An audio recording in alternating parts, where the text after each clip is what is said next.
Mayahudi wamedai sababu ya aya hii, ya kushuka aya hii, ni kwamba Mayahudi wamedai kwamba wao ni Waislamu,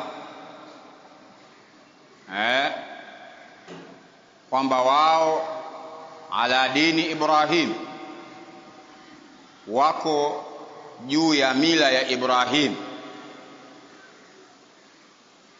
Allah akawapa mtihani, Allah tabaraka wa taala akawapa mtihani,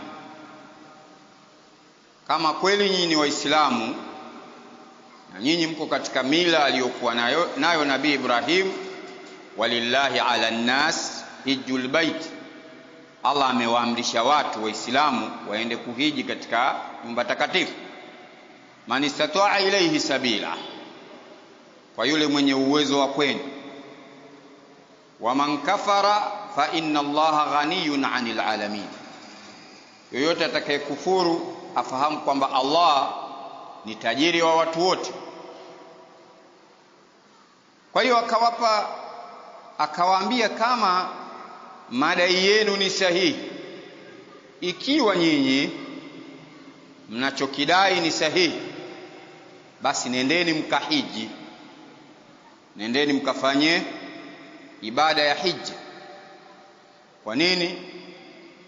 Kwa sababu Allah tabaraka wa taala amefaradhisha haji kwa Waislamu. Nyinyi si mwadai kwamba ni Waislamu bwana? Kama ni Waislamu, nendeni mkafanye hija.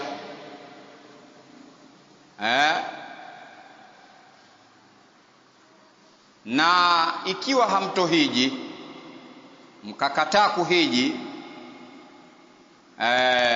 hii ni dalili ya wazi wazi ya kuonyesha kwamba nyinyi sio Waislamu, na ni dalili ya wazi wazi ya kuonyesha kwamba nyinyi hamko kwenye mila ya Nabii Ibrahim, ikataa kuhiji.